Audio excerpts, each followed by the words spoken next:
Hello, it's nice to see you again.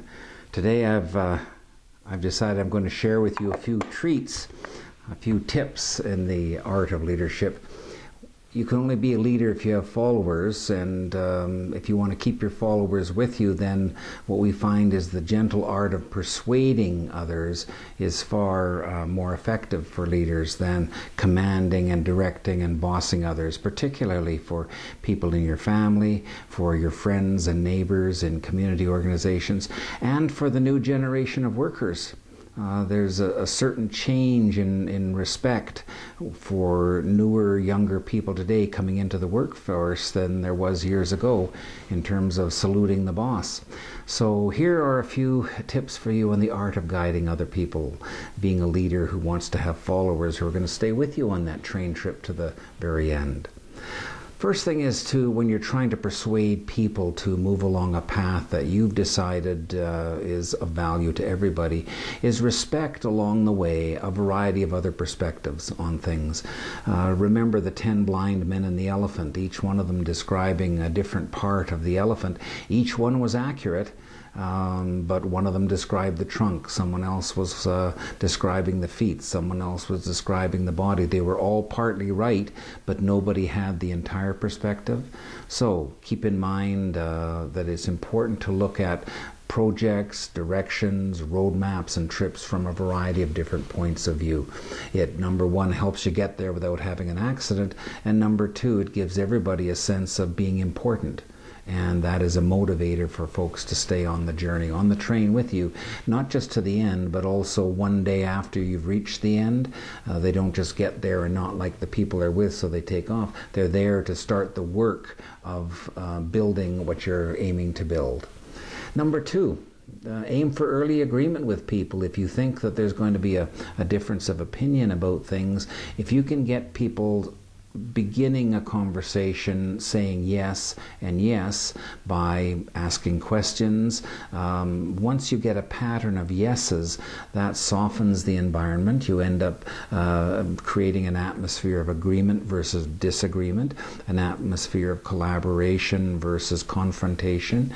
So anytime you can start a conversation where you think there may be some differences by asking some common kinds of questions that you know they agree in terms of the welfare of everybody and everybody enjoying the job and the process of getting there. The earlier you can do that, the better. It sets a positive tone when later things might get just a little bit rocky. Third is encourage the other person to do the talking. Sometimes the boss comes in and he lays out the roadmap and describes all the steps along the way.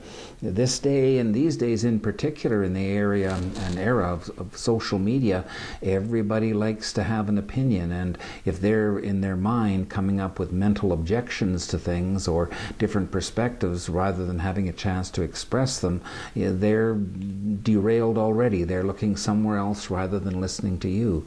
So encouraging them to be active in the conversation, in the discussions about getting from point A to point B does nothing but give you more information, make them feel significant, and therefore motivate, move them to action to stay in the team and work towards a collaborative goal.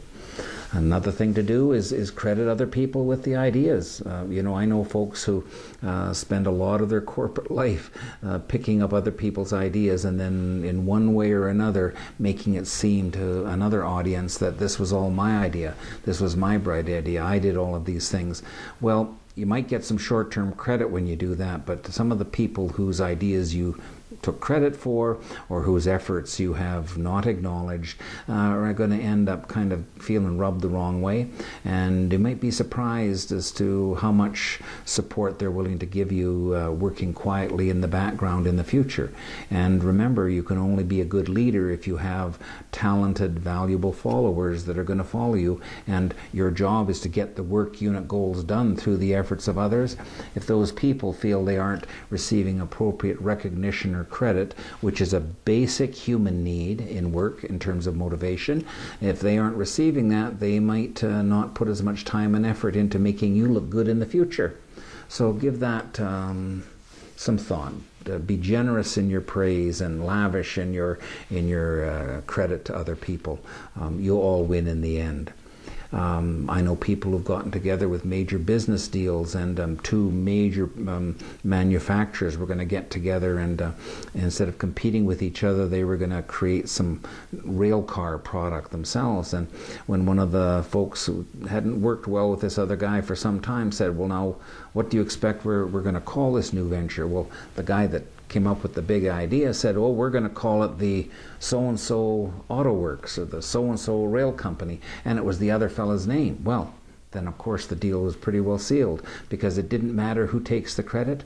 Terry Gunderson, a former superintendent of schools for Strathcona County here in Canada, often said some wonderful things can be done when it doesn't matter who takes the credit. So credit others, pay off for everybody.